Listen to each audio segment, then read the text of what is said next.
Much of our wealth has already been stolen. We just don't realize it yet. We've worked hard and smart. We've innovated and created. We've built cities and homes and factories. We've exploited vast amounts of precious resources.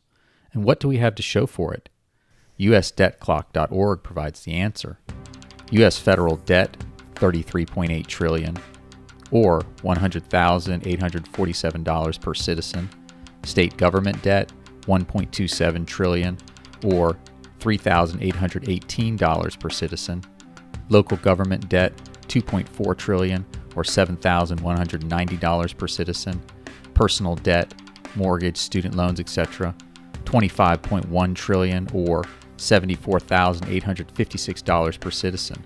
Unfunded liabilities, $212 trillion, or $630,379 per citizen. Unfunded liabilities are the difference between the net present value of expected future government spending and the net present value of projected future tax revenue, particularly those associated with Social Security and Medicare. If you calculate the debt amount per taxpayer versus per citizen, you can almost triple the numbers.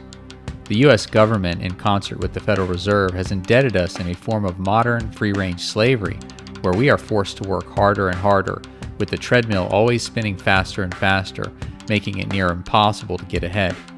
A few of us are able to break the chains of debt bondage, but the vast majority of us do not.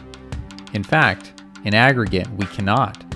Our debt-based monetary system will never allow all the debts to be paid. Our system only functions if we take on more debt every year in perpetuity.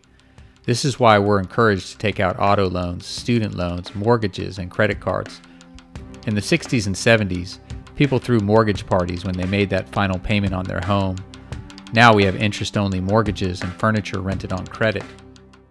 The bankers and politicians have bled us dry. There were 17 million factory jobs in the United States in 2000, but today there are only 12.9 million. The median cost of a home in 2000 was $168,464, but today it is $424,957. Meanwhile, median income in the United States hasn't kept pace, only increasing from $32,128 in 2000 to $36,135 in 2023. In 2000, the average price of a new car was $22,599. Today, it is $51,464. The Federal Reserve has purchased trillions of dollars worth of U.S. Treasury securities, effectively creating massive amounts of money out of thin air and stealing a piece of every dollar in existence in terms of purchasing power. We are forced to pay for wars and bank bailouts with taxation and inflation. What do we have left to give? We don't have anything left to give except for future promises. Those gargantuan unfunded liabilities, those pensions that we're banking on, health care in our golden years, and Social Security for those of us without pensions and fat 401ks.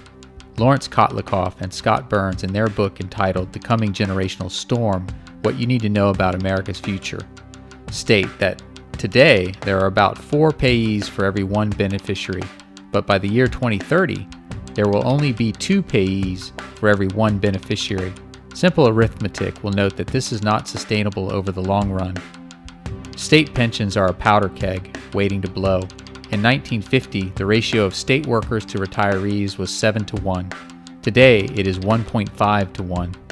The bottom line is that we have a lot of old people who are expecting to have the pensions and health care that they were promised. You don't have to be a mathematician to figure out that there will be a lot of disappointed and angry people. There will be pension failures. Some may be bailed out by the U.S. government and the Federal Reserve, and some may not. They will reduce benefits, raise benefit collection ages, or simply create the money to pay for the unfunded liabilities.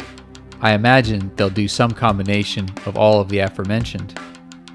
In 2005, at a Senate Banking Committee, Federal Reserve Chairman Alan Greenspan gave some indication of how these issues will resolve themselves.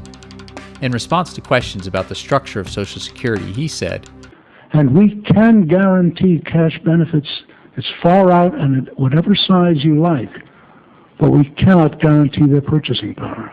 Basically, they'll create as much money as the government needs to meet its obligations, but at the expense of the purchasing power of the dollar. So you may get that pension, but it probably won't buy what it does today. From the U.S. government's point of view, it's a terrible situation. They're staring down the barrel of a lot of angry citizens. They'll likely blame other countries for the economic disaster. They'll use fear and war to distract us and to keep our allegiance to the good old US of A. The propaganda machine will be firing on all cylinders. And for those of you who cause problems, that's what the surveillance state and the police state is for.